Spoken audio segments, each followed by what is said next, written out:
seen what ancient Indian jurisprudence was in essence. Today, we will go into the part 2 and study 3 specific features whereby Indian ancient jurisprudence differed from the modern jurisprudence. The first one is going to the supreme authority. Most of the cases in Indian parlance were those of dispute and not necessarily of thievery, robbery, dacoity. So, these disputes either would be solved on the local level, that is the Gram Panchayat level or city level, and if not, the next stage would be the supreme, that is the king, and the king would look at the case, study the case, and then either he would decide or he would depute one of his deputies, that is Amatya, to solve it out and bring it to him. A huge departure from today's district, then sessions, then high court, and then Supreme Court.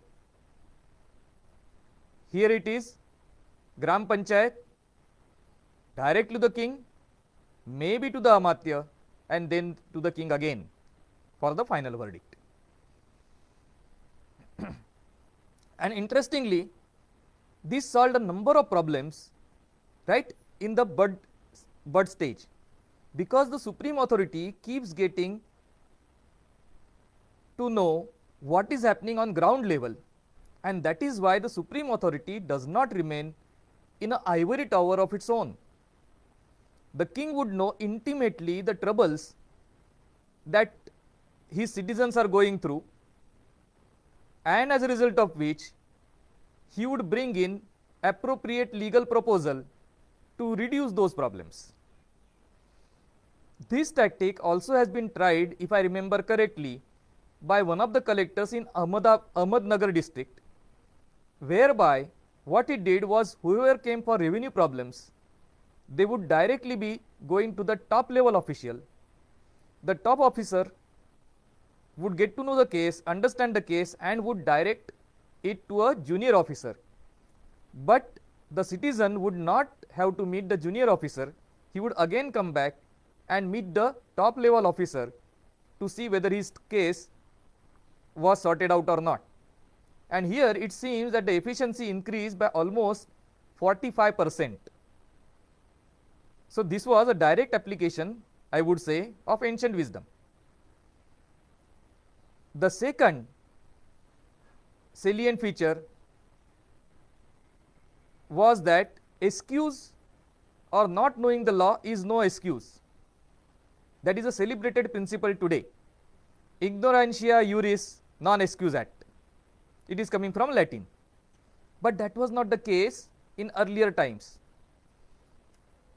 Earlier times, depending on who the person is, if the person is a foreign national or coming from outside the city or the state and not likely to know the law or has done it unintentionally, the punishment would be reduced or totally condoned. Of course, as there were no lawyers, this would not be used as an excuse, but this would be a genuine problem that the person who is coming in did not know the law of the land. And that brings us to the third salient feature of ancient Indian jurisprudence, the land or the law of the land.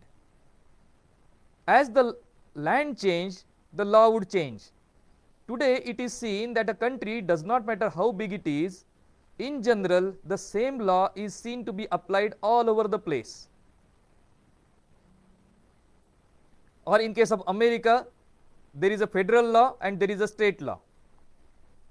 But other than that, there is no differentiation in law. Law is seen to be universal, whereas in ancient Indian jurisprudence, law was not seen as universal, but intimately connected with community, the land, the customs, and the people. So, something would be problematic in one land would not be problematic in another land, and this principle was applied, this principle was universally applied, as a result of which jungles had a different law, cities had a different law, people staying near to the mountains had a different law, and people staying in the midlands had a different law. The law would be congruent with their customs, their rules, and would be beneficial to them so that they sustain and prosper. So, those were the three major salient features in which ancient Indian jurisprudence differs from modern jurisprudence. Namaskar.